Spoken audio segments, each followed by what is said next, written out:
Hello everybody, welcome to That's Football. You know I don't hide away from these just because it's my team that's lost. So, Manchester United lose 3-1 to Arsenal. The Premier League goes into an international break. We'll also be talking about what we think of each of the teams and their challenges with 4 games gone. Because Arsenal are in 5th place, but they're joint second basically with Spurs, Liverpool, West Ham and Arsenal all on 10 points with Man City top on 12. But look, let's talk about this game. And look, I've done my reaction on the United stand. I'm obviously very disappointed, but I've got to say that I've the podcast Goldbridge Saves Football. Make sure you give it a listen. But I've spoken a lot on there about VAR and bad officiating.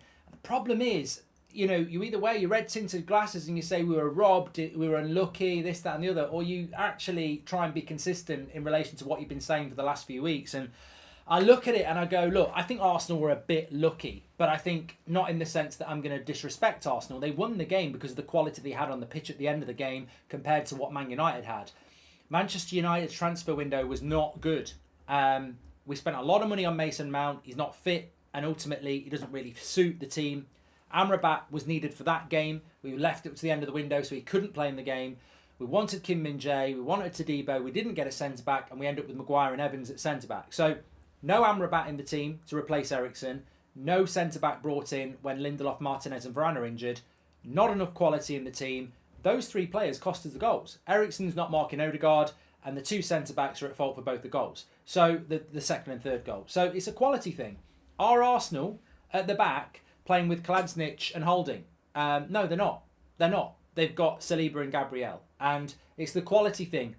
Everyone knows a game now is 100 minutes. Everyone knows you're going to play another 10 minutes at 90. So it was a quality thing at the end of the day. And yeah, the offside, there's no way Gabriel knows he's kept Garnacho offside there.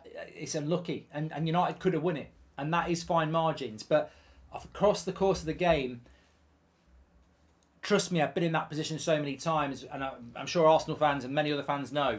You feel like you should have at least got a draw and you lose. And you're scratching around for someone to blame. But look, I thought it was a penalty on Havertz. Even there on the watch-along, as a United fan, I was like, that's a Stonewall penalty. Because I saw Wan-Bissaka commit himself, and I saw the player go down. I'm like, well, that's a penalty. Can't say it wasn't on Rashford last week when the same thing happened. Forest defender commits himself, catches Rashford. Rashford feels the contact, he goes down, penalty. So I was like, that's a penalty on Havertz. Fair play, VAR did its job. VAR did its job, and I'm surprised it did its job, because normally it's about, was it a clear and obvious error for Anthony Taylor to look at? And to be honest, it wasn't a clear and obvious error from Anthony Taylor. The Wan-Bissaka hasn't caught him, but as he's gone through, Havertz has caught Wan-Bissaka's leg deliberately. Manufactured simulation. So fair play to VAR for pulling it over. That easily could have been a penalty. Obviously, he made the right decision. The offside is offside. Unless we're going to get another scandalous thing that Arsenal were victim to last week, and the lines have been drawn wrong, which I can't imagine they'll ever do that again. It doesn't look offside because of the angle we're looking at. The angles they've got, it will be offside. So ultimately, and then United lose the game. So I don't want to scratch around for excuses. Some people will think United were lucky. Some people will think United were unlucky, sorry. Some people think Arsenal were lucky.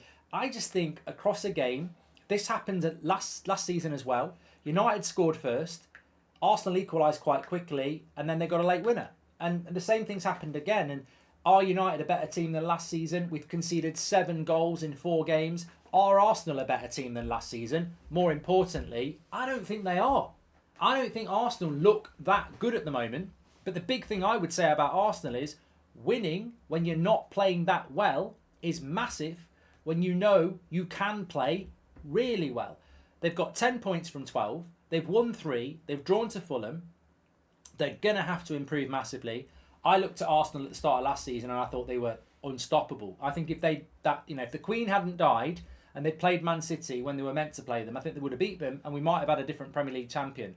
But Arsenal were brilliant at the start of last season. This season they've started off a bit slow. A lot of teams have.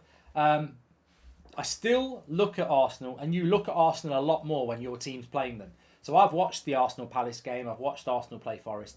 But watching them now today against my club, you start to see, you appreciate a team if it plays you off the park and you see the weaknesses in a team. I think Arsenal defensively still the same. I think up front, Jesus coming back instead of Nketiah will strengthen them. That's going to be a big improvement. Saka was kept very quiet today, but he's brilliant. Martinelli is very good as well. It's the midfield. I think Declan Rice is gradually getting there. Odegaard is Odegaard. I still would not be happy with the Havertz thing if I was an Arsenal fan. And let's not forget, for all the luck that United apparently didn't get, Saka should have scored from 5 yards out, and Havertz in the first half should have scored from 5 yards out. They were absolute sitters. So, look, I still don't like that. But remember, Thomas Partey was injured today. I think Arteta's got to go Partey, Rice and Odegaard. I think you'll get a lot more balance when Jesus comes back as well.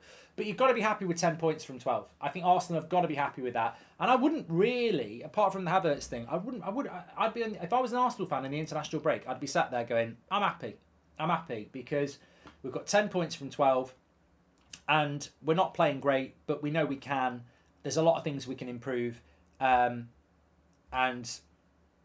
yeah, I'd be happy with that. I wouldn't be scrutinising it too much, really. I know they've got to play Spurs after the international break, and that'll be a really interesting game. But I'd be happy if I was Arsenal. I wouldn't give this game a second thought. I really wouldn't. I'd leave it with us United fans to think about. It's very similar to what United did on the opening day against Wolves. We didn't really deserve to win that game, and Wolves were a bit unlucky. I never gave it a thought. Never gave it a thought. I was like, 3 points. 3 points when you play badly. I'll have that in my pocket. See you later, Wolves. And that's what Arsenal should do. Walk away from it. Let United fans moan about it. I've spoken about it on the United stand, so I'm not going to dwell on it anymore. United are in trouble. 6 points from 12. 11th place. There's a lot of teams playing better than us. There's a lot of teams quicker than us. There's a lot of teams fitter than us. We've got Brighton after the break. It's not looking good for United at the moment. But look, a lot of injuries as well. In relation to the top end of the table, the big team that's really impressed me over 4 games is Liverpool. The Newcastle result last week was fantastic with 10 men. The Aston Villa result today was comprehensive. They have, I think, Jurgen Klopp deserves Manager of the Month. I don't think people realise, apart from people who analyse football, what he's done. Liverpool last season were terrible. Their midfield was non-existent. To replace a midfield in a summer transfer window is one thing. To replace a midfield in a summer transfer window and get it playing like that is remarkable. We know that Liverpool have got the attack. We know they've got the players in attack. And Nunez is finally delivering like I always thought he would. 2 assists today. Defence without Van Dijk was fine today. Aston Villa didn't travel well on the road, to be fair, but they beat them comprehensively. And the midfield that Klopp has built, he's building a new Liverpool. At the moment, Liverpool or Arsenal look like the team that are going to get closest to Man City at this moment. Spurs, West Ham, they've got a nosebleed and they deserve it. They're doing really, really well. Whether they can sustain that, probably not. Not West Ham, they've got European football. Tottenham, look, they're really exciting. Having Tottenham back as a team that you'd like to watch again is great. And they've got to enjoy that. And they've got big challenges to come. They've got Liverpool and Arsenal in the next bit after the international break. I think they play Sheffield United, then those two. So let's look. It's early days for Spurs, but it's looking good.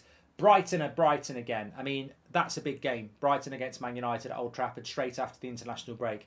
If Brighton go there and get a result, Brighton are right in amongst it. United are right deep in the shit, really. So, and as I said, Manchester City are going to win this league by Christmas. And what I mean by that is, if Man City get 10 points ahead of anybody, it's over. I think they'll be 10 points clear at Christmas, and I think it will be over. I think they're just a different animal, Manchester City. But yeah, the impressive teams, Liverpool, Spurs, Arsenal are there or thereabouts. They'll be very happy with where they are. Brighton are in a good spot as well. The 2 disappointments from the big teams, well, the 3 really, Man United, Newcastle and Chelsea. All of them flirting around mid-table at the moment. 14th for Newcastle, Chelsea in 12th, Manchester United in 11th. It's a really bad start for all of those teams, and they're going to have to start picking up the points after the international break. Get your comments in below. Who do you think are going to be the top 4 this season? Get in the comments below. Let us know. What are your thoughts on Arsenal? What are your thoughts on Man United? Do you agree with me that Liverpool look like the best of the rest behind Man City at the moment? Get your comments in below. Smash a like. Make sure you subscribe. I'll speak to you in a bit.